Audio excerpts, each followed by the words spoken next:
I now know why bartenders say last call, because it's a really effective way to get that last money. Sunday, Ann and I went to the library book sale. We got there about 3 and knew that it was closing about 4. And they were also doing last calls at the library book sale, with also the guilt trip of that our staff here want to get back and watch the Super Bowl. Ann checked out first, and then I finished up my purchase. I was walking by the last aisle, and I found a copy of this book. And let's see how this shows up on the camera. Thank you very much.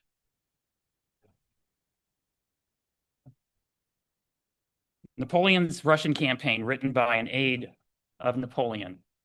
In about 200 pages, he describes the invasion of Russia into France by Russia, or the invasion of Russia in 1812. And it's about 200 pages. And I thought this is going to be a good book, because most books about Napoleon are about the size of canned hams. So something a little thinner and a little easier to read.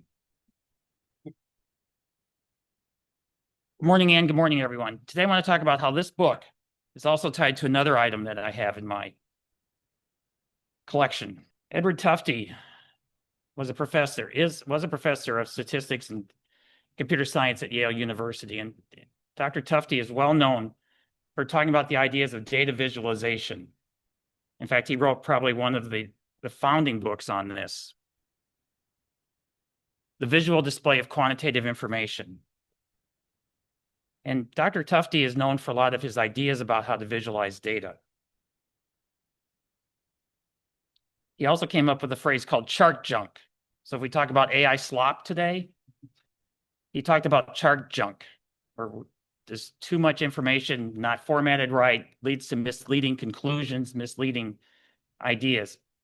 Dr. Tufte was asked to consult on the review of the Space Shuttle Columbia disaster, and he was very critical of how NASA and Boeing were using PowerPoints to try to document and explain what was going on with the Columbia mission. The slide in the bottom left is one of the slides that was used to try to get an idea of how much risk was the Columbia mission facing after the wing had been hit by foam.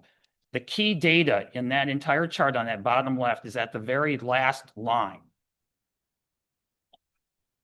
Dr. Tufte was extremely critical of this, because that data is so small, in such a small font and in such a small bulletin item, that no one could have read that to understand that there was a lot of risk in what was happened when the foam hit the wing of Columbia. So yeah, he's especially critical of PowerPoint. Here I am using PowerPoint, so I'm not sure what he would say about that. But Dr. Tufte had charts that he really liked, and this is one of them. This was written in the 1870s. And this is showing the invasion of Russia in a graphic form. Starting on the left, the tan or brown path is the invasion force of France going into Russia. The width of the brown shows the size of the army at each stage of the campaign. So France entered Russia with about 425,000 soldiers, which you're seeing on the left side of the screen. And as they progress through Russia, the chart shows their position and their direction. So it's showing both in X and Y coordinates where they are, and it's showing in X and Y coordinates where they're going. The number of troops decreases due to desertions or captures, or as prisoners, or by death.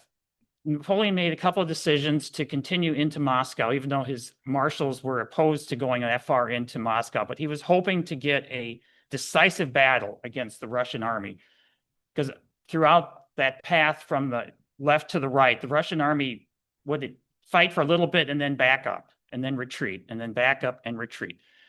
And Napoleon was convinced that if he captured Moscow, that would lead to negotiations with the Tsar.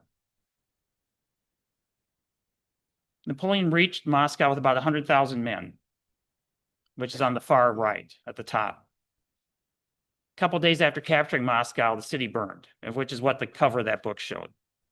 The Russian army still had not engaged with the French army. And at that point, after the city had burned and there was not enough food in the area to support an army of 100,000, the decision was to retreat, which is the black line going back toward the west border. At the same time, the cartographer then added another chart on the bottom of this, where he's mapping date and time against temperature, which is that bottom chart here. And it's showing that when they left Moscow, it was still above freezing, but by the time they reached the second line from the right, it's below zero. And it's getting worse as they continue to go through Russia. In fact, it gets to be 30 below as the troops are retreating toward the west border. They're not equipped with the right gear to handle temperatures of that extreme.